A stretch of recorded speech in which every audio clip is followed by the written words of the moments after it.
Hi, I'm KP from Black Belt Eagle Scout, and this is the LSQ podcast.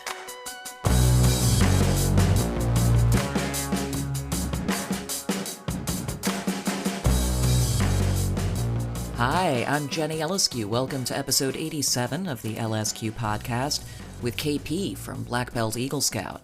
I've been loving the new Black Belt Eagle Scout album, The Land, the Water, the Sky, which was heavily inspired by KP's move in more recent years back to her homelands in the Swinomish Indian tribal community in LaConner, Washington, as you'll hear her discuss. You'll also hear that KP has one of the best laughs you've ever heard. Black Belt Eagle Scout are on tour in North America in the coming weeks, just starting later this week, in fact. You can get info and tickets at blackbelteaglescout.com. Welcome to the LSQ podcast. It's KP from Black Belt Eagle Scout. Hi. Hello. So good to meet you. I've been listening to your record and feeling a lot of emotions. Your latest record, I should say. The Land, the Water, the Sky. So beautiful. Thank you. It was only recently released, so we're slightly, after the album came out, but how have you been feeling since it entered the world? I know that can be a big moment of waiting and then it finally comes. Yeah, I mean, it's been a big whirlwind, honestly, because this year I'm going on tour and we're putting the album into a live performance. That's been really fun. There's just a lot going on.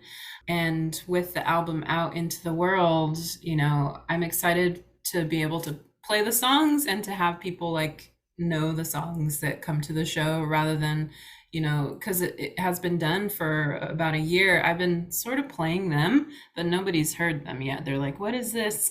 And so now they have a reference. They're like, okay, I know this. When did this group of songs begin to germinate? Yeah, it was right after I got back from tour in 2019. I had just started playing the guitar. She Shreds magazine was doing their one riff a day, I think in January of 2020. And so I was doing that because I was just home and I was getting ready to go out on the road. Wait, sorry to interrupt, but what was that She Shreds' one riff a day? Props to She Shreds, by the way. I said it as if you just know. So they have a challenge for guitarists to create a riff on guitar or on bass, one riff every day for a month long. Doesn't matter what it is, just to get you all out to play. And so I was doing that. And I think after that, I went to a songwriting residency with a bunch of incredible musicians who I adore. And we were in Whidbey Island, and that was mid-February 2020, and then came home, and then the pandemic happened. And then I sort of was playing guitar a little bit throughout the pandemic and throughout the lockdown situation, but not anything this is going to be a record. And honestly, the record was just going to be an EP until shortly before the recording started. And then me and the producer I was working with, Takia Reed from Divide and Dissolve, we just sort of had this epiphany, this needs to be a full-length record. It can't just be an EP. And so I had to go back and think, well, do I have stuff? And I was remembering She Shreds run one riff a day. I was remembering the time I spent at the songwriting residency. I was remembering that time I spent just playing a riff here and there, during the lockdown. And then I was like, what? I do have songs. They weren't meant to be songs for a record, but there are things that I was crafting during this time. And it was also during this time where I was getting ready to transition into moving back home. I didn't know that at the time, but it was sort of building up to this, transitional journey into coming back to my homelands, which is a big anchor in the songwriting of the record, is having that connection and that transition into living amongst, my people, amongst the land, amongst the water, the sky, etc., in this area of the world. And this is your third full-length album. I'm curious if, with albums in general and with this one in particular, do you think any concrete thoughts about I want it to be different this way. I want to explore this, or I want to lean more into sonically, a different kind of aspect of your sound. Or do you just kind of go in and let the songs come and then afterwards sort of look at like what was I doing there and how was that different from the way I did it before? I think within my songwriting and in terms of the recording process, there's a foundational phase of me just sitting with my guitar and, whatever comes out of my playing, of my singing, that's what I'll go with. And then there's a reflection period as well, because since I'm the songwriter of the band, I will write the song and write the parts and have those like reflection moments of, here's how it sounds right now. What should I add? Here's what we have. Should there be other things? And kind of, work in that, I guess, kind of producer role as well of figuring out like, well, what needs to be here to make this song feel right to me and give that good feeling of like it's finished. How does your process now, and that's this process you're describing, compare to when you very first started making your own songs? Mm-hmm. And has it? I'm intrigued about the riff a day thing also, just because the idea of having the riff be this foundation for you. Obviously you're Yeah. a guitarist, but it's it's sort of like the riff. It's like it is a mighty thing. And so yeah, if let's go back in time, and if you can tell me a little bit about kind of your how you first came to bond with riffs. Yeah, I remember writing something on the guitar and just totally being unsure about it and not having a connection to it at all. And I feel like I really had to sort of learn and lean into the sounds that come out of the guitar and sort of how I can utilize those in this feeling that comes out. For a while, I was using guitar as like a therapeutic method. And so processing emotions through the sounds that come out of a guitar, through the singing and whatnot. And some of those things, became songs. But then I started just using it as a way of expression and kind of I feel like it also depends on the guitar too. And it depends on how the guitar sounds to me and how the sound of the guitar and that connection can be. I wrote my first album on a Silvertone guitar, and I remember going into a little shop on Mississippi Ave in Portland, Oregon, and seeing this guitar and plugging it in and feeling and just like having a connection to it and just realizing this is a beautiful sounding guitar. And then I moved on to a different guitar. I play an Ernie Ball Music Man St. Vincent.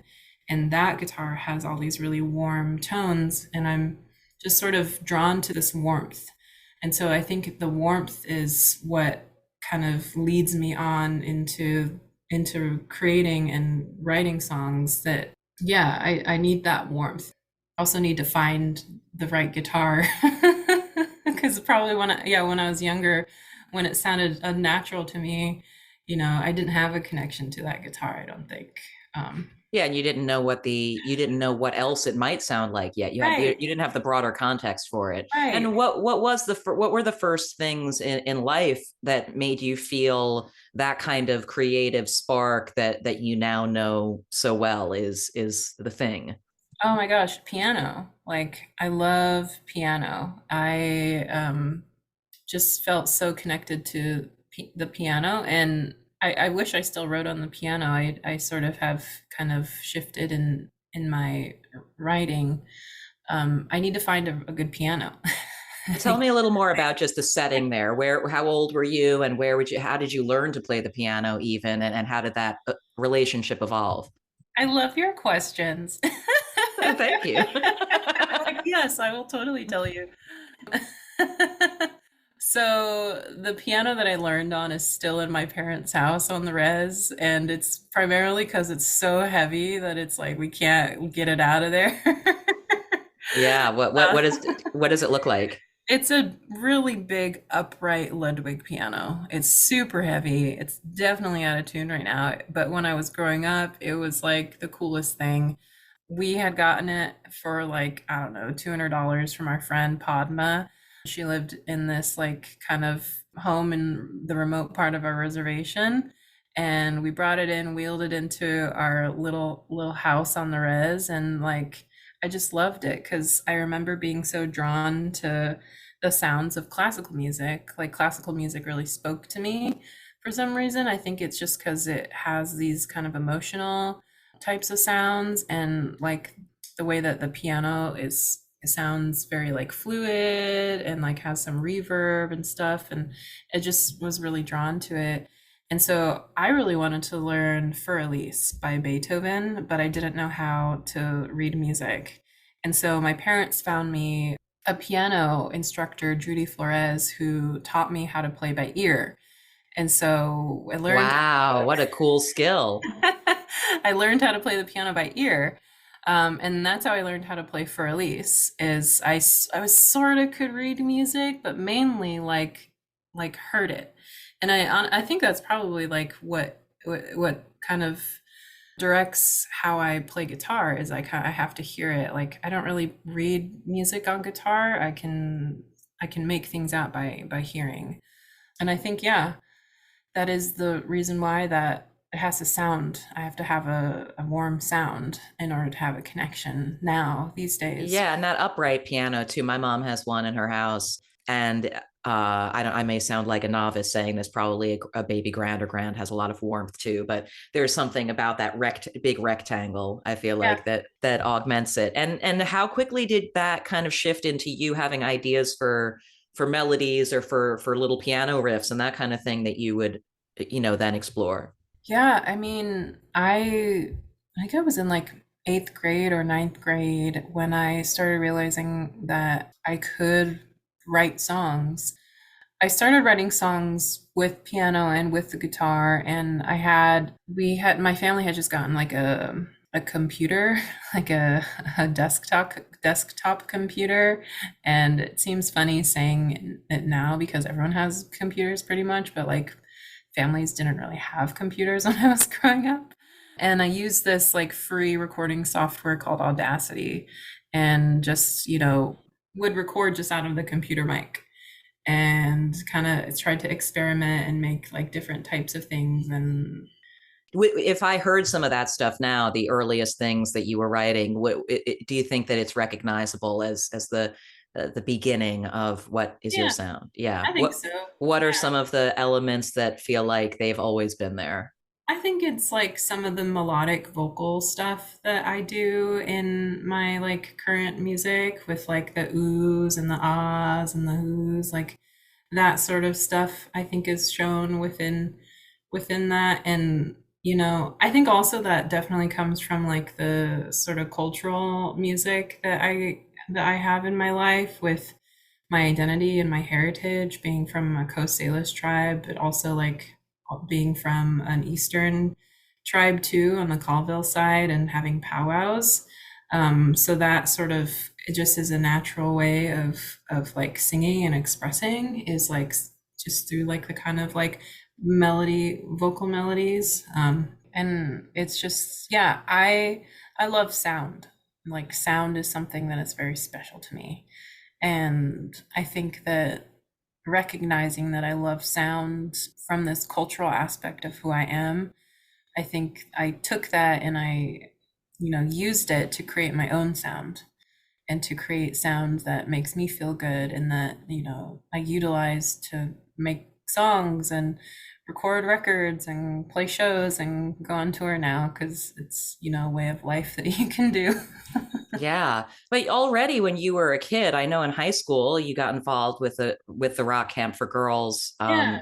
Yeah. So you must have had a kind of a seriousness about it already, even as a kid, where you're like, what are the things I can do to get even better at this or get even more into it? Yeah, I mean, I also thought it was fun, like going to rock camp, and like the aspect of being in a band just seemed fun and like liberating, even, moving out of my homelands, going on tour, etc. All that stuff seemed liberating to me.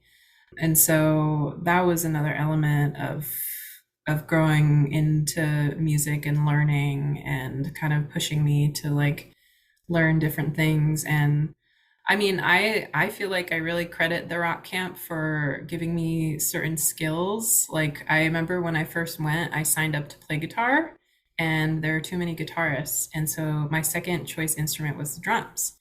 And I don't think that I would have like had as much passion as a musician for drums had I not done drums at rock camp, because I learned from really cool, amazing people how to play certain fills and how to put together a song as a drummer. And I think that moment and that week at the camp really opened my eyes and being like, you know, I could be a drummer. I think I want to be a drummer. I want to be a drummer in a band again. Like that's it's so fun to do that. And I was a drummer. Like that was just and I still am, but like I played drums in bands. I was, you know, had a couple bands, a couple of them where like I was doing songwriting as drummer and singing, and one of them we went on tour and I just was a touring drummer and all, you know, it was really fun to be a drummer. We're looking back again at that time when you're first starting to write songs and starting to really, get into that. What was the music that you were hearing and starting to love that maybe set a path for where you could see yourself going with your own music?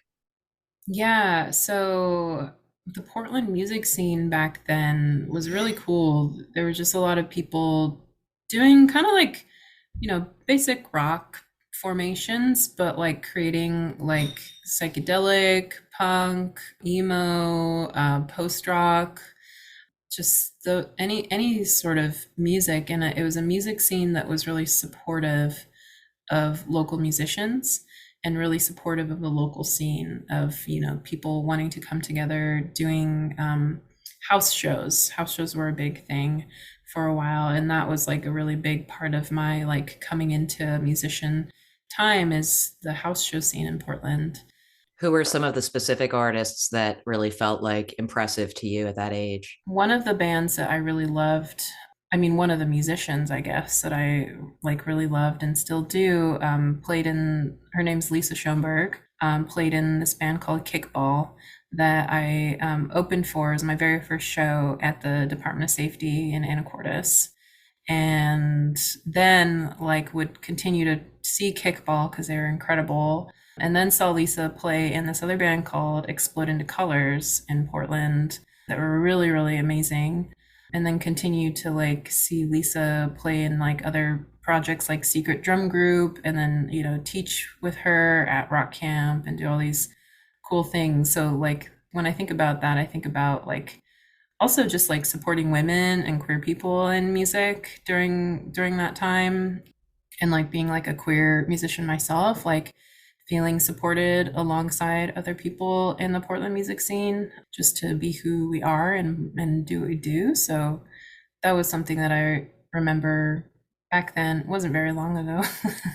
What do you think was most valuable for you as an artist yourself about teaching other people when you switched into the role of teaching at the camp? What was the most Yeah, valuable? or just sort of what do you remember as being like kind of the learning curve you had to, what did you learn about teaching people Mhm. music once you were on the other side of that relationship? I learned to go with the flow a lot and to try and meet folks's speed, I guess, in learning and not to push. I think that that was something that like I through rock camp is like let's focus on our creativity rather than just like the nuts and bolts of how to write a song. Like let's make expression something that is priority. And so whether or not that's like somebody learning how to play a beat, like the goal would be more so that, you know, they feel good about what they're doing rather than they actually like play the beat perfectly. And that, you know, connection, I think, coming into like how they feel about being a musician, that's always been something that's important to me as well, is like in my own songwriting, like feeling good about what I'm doing, and if I'm not feeling good, then just not doing it. And it also ties into like these teachings from my own community and my culture, is like doing something from a good place and trying to not do something forced or that's from a bad place, because there would, you don't want that type of energy within something that you're creating. How did you begin to switch from playing drums in a bunch of bands to doing your own project and to being at the front of it? Yeah, I mean, I had sort of always played guitar, so I wanted to play guitar in a band. And me and my friend Maya Stoner, we played in a band where I played the drums and she played guitar, and then that band broke up. And then we still wanted to be in a band together. And so we started doing songwriting together on guitar, and we started this post-rock band. And that's sort of the shift in, I guess, the guitar, being a guitarist in a band and being a songwriter in a band, was through my friend and like our connection that we made writing songs together. What was that project called? Forest Park. Cool. I love post rock as one of my favorite genres. I mean, I hugely into that stuff. Like in the '90s, mid '90s, there was so much great coming out of the Midwest, especially like post rock. But I feel like it's one of the most maligned. Like people are like, that's not a thing. Post rock. It's like, no, it's awesome. Yeah. It really is a thing. It's just like, I mean, I wish that there was a kind of a post rock resurgence. It feels like it's been away for a while, you know? Yeah, I mean, I feel like the thing that I love most about it is that you didn't have to fall into like the verse, chorus, verse, bridge, chorus formation. You could just have a part and then another part and then another part. And that was like the fun thing about it for me with songwriting, where it felt creative. It felt like, oh, and then we'll do this. Oh, and then we'll do this, and that'll be cool. And then we'll have to have this like guitar line that, like, when we were playing post rock music, we are like top bands that we were into. One was Do Make Say Think, and the other one was, I can't think of it off the top of my head because I'm having a brain fart. Oh, Because you're Explosions in the oh, Sky. explosions in the Like the sky. popular one, but like still like loved the songwriting. Like I feel like the post-rock element, like I definitely like identified with the songwriting because of the beauty of the melodies and like the beauty of like the intensity. And I feel like you can still sort of hear that a little bit of those influences within my songwriting, even though it's like indie rock. I'd love to talk some more about your singing though, because it is definitely one of the things that I love most about your music. And you have these different voices kind of that you sing in, and it feels very effortless, the shifts between the sort of intonations that you can do and that you tend to do. On this album, it's even more natural. It's even more fluid, like your voice kind of sliding in and out of these subtle but different zones that you go into. Yeah, I mean, I feel like I just tend to sort of sing in one particular range. Like I sing with like my head voice a lot, but then like I will go down really, really low, and then I'll also sing like kind of mid range too. But it was funny that you bring this up, because sometimes I think about like the first like song on the record and I'm like, I'm singing like this a lot of the time. And I'm like, I wonder if people, I don't But know. then when you get then when the deep, more talking, post rocky kind of talking moments happen, there's like a Kim Gordonness to it, almost sort of that register. Yeah, I think that like singing was definitely like, there's a foundational part of the singing and the vocals that were already there during the songwriting process of the just like guitar and the voice. But then in that like reflection period I was talking about, like hearing everything, putting it all together, there are other moments where I'm like, oh, this could be like this. Or like I'm waving my hand for the listeners. Obviously, you just had an album come out, and so we're still in the celebration of that phase. But I am curious, like when you think about, the next album or sort of the short term, long term future or something like that for Yeah. Black Belt Eagle Scout, but also for you, KP, as a creative person. Like, are there other things you're looking forward to getting into musically, or other kind of creative endeavors that you hope to explore in the years ahead? Yeah, I mean, I think that with this album, it made me feel better about being vulnerable and open to working with people and to collaborating. So I love all different types of music. And I've always really wanted to write a folk album where it's just me and like an acoustic guitar, primarily because I'm just like, I just want to play by myself sometimes. And Yeah. it's a weird desire because it's more like schedule and logistic based rather than like this could be cool songwriting wise, but like I think about like touring and I think about like scheduling and I'm like it'd be easy if it was just me. Maybe Yeah, I'll just write oh a my folk God, album. definitely simplifies things. And I'm sure you probably pretty often for like sessions kind of things get asked to do that sort of like incarnation of the thing. Yeah. But also, I would love to hear the KP folk album. Here for it. Cool. Awesome. I feel like I just want to be like Buffy Sainte Marie and just like write a ton of different albums and just try and expand. And like I think about her like discography and all the things that she's done and like being like an indigenous like musician role model, like seeing all the things, I'm just like, I've got a long road ahead of me. So many different albums. Well, thank you so much for connecting with me to talk, KP. It's awesome to meet you. Thank you so much for having me. Thanks again to KP. It was great getting to know her a bit better. Black Belt Eagle Scouts tour dates and info are at blackbelteaglescout.com, and other episodes of LSQ are at jennylsq.com, and I'm at jennylsq on social platforms. I'm excited for the next episode, episode 88, with Michelle Zauner of Japanese Breakfast. The paperback edition of her best-selling memoir, Crying in H Mart, is out this week. And thanks so much for listening. Hit me up anytime. Again, I'm at jennylsq. I'll talk to you next time.